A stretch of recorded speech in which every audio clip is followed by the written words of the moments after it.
पढ़ेंगे एक और चैप्टर जो कि पीएससी फाइनल ईयर के third paper electronic and solid state devices का है, जिसका नाम है वैक्यूम ट्यूब्स। हम पहले ये जानने की कोशिश करेंगे कि आखिरकार वैक्यूम ट्यूब्स की क्यों ज़रूरत पड़ी। हम पहले मैं आपको ये बताता हूँ कि एक ऑर्डिनरी वायर होता है, उसमें आप जो भी करंट फ्लो करवाते हैं, जैसे 1 एम्पियर का करंट यहाँ फ्लो करवाए तो इसके इस वाली एंड में भी आपको 1 एम्पियर का ही करंट मिलेगा। तो यानी कि ये कोई एडिशनल वर्क नहीं कर रहा है, जितना आप यहाँ से भेज रहे हैं उतना ही आउटपुट आपको वहाँ मिल रहा है।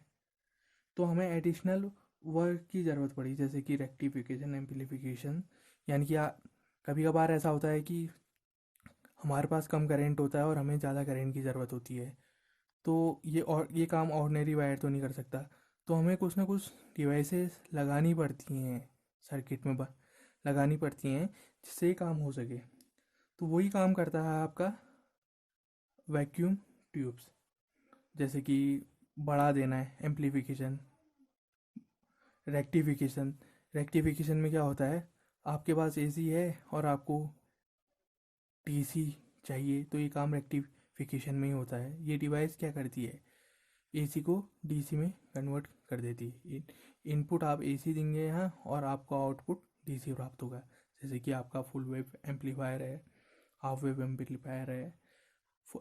फुल वेव एम्पलीफायर क्या करता है, जो एसी करंट होता है, एसी करंट के फुल साइकिल को क्या करता है, रेक्टिफाई कर देता है। यानी कि एसी दिया आपने और आउटपुट में आपको डीसी मिला। यानी कि फुल वेव इसलिए कहते हैं क्योंकि इसका फुल, ये वेव, ये मैं जो आपको शो करके दिखा रहा हूँ, ये पूरा है क्या करता है, उसको रेक्टिफाई कर देता है। हाफ वेव में क्या करता है, सिर्फ एक एक ही साइकिल को रेक्टिफाई करता है, ऐसे देगा। फिर ये वाली साइकिल को कहीं यहाँ पर को ऐसे देगा हाफ वेव में।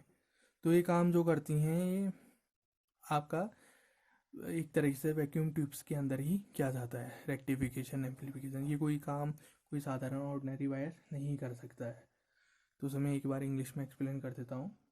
Any ordinary wire can flow the current from one point two another point, but it can not perform additional work like rectification, amplification, etc. To achieve these operations, rectification and amplification, we have some additional devices which are called vacuum diode। उसे vacuum diode कहते हैं। Vacuum diode में सबसे पहले हम पढ़ेंगे diode के बारे में, वैक्यूम ट्यूब्स में हम सबसे पहले पढ़ेंगे डायोड के बारे में, फिर ट्रायोड, फिर टेट्रोड के बारे में। तो आज का लेक्चर में हम पढ़ेंगे डायोड के बारे में। डायोड क्यों रखा गया इसका नाम पहले ही बताता हूँ, क्योंकि इसमें दो तरीके के इलेक्ट्रोड का प्रयोग किया जाता है, कैथोड या और एनोड का। दो दो है आपकी इसमें इलेक्ट्रोड यूज हुई हैं, इसलिए इसका नाम डायोड पड़ा है। एनोड को प्लेट भी कहा जाता है। It is also a vacuum tube which consist to electrode, cathode and anode. Due to electrode it is called vacuum diode.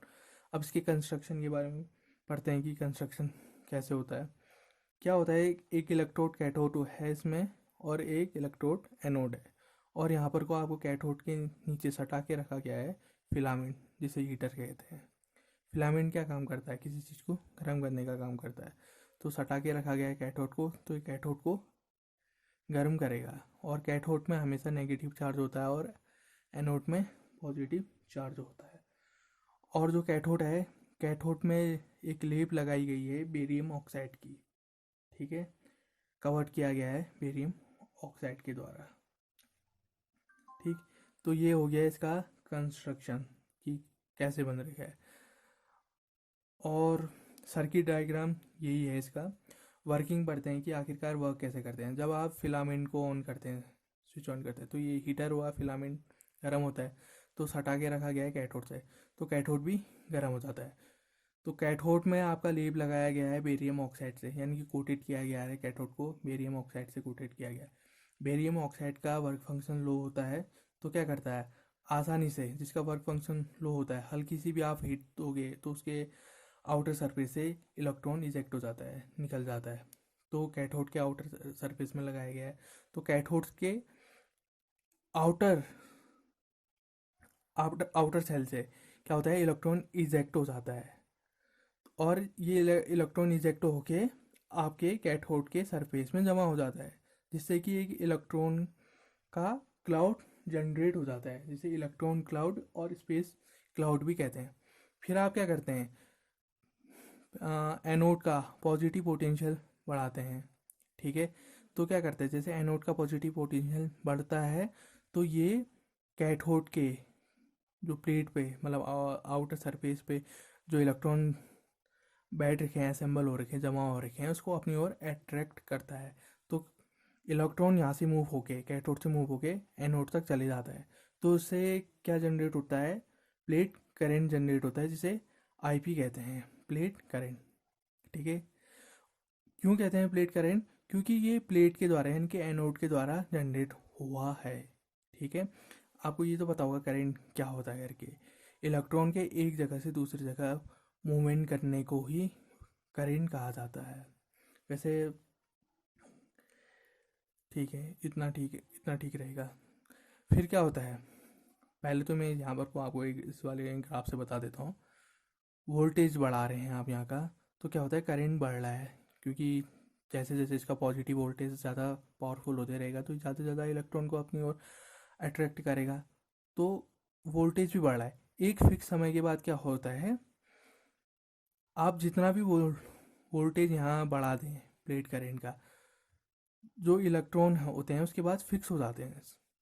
जितना भी आप वोल्टेज बढ़ा दें, करंट उसके बाद सैचुरेट हो जाता है, क्योंकि लगभग सारे इलेक्ट्रॉन यहाँ से वहाँ पहुँच जाते हैं, ज़्यादा नहीं बचते, तो कम ही अमाउंट में होते हैं इलेक्ट्रॉन यहाँ, क्योंकि कैथोड से निकलने हैं, हल्की अमाउंट में जो बचे हुए निकलने हैं लास्ट में, क्योंकि हीटर तो चल ही रहा है।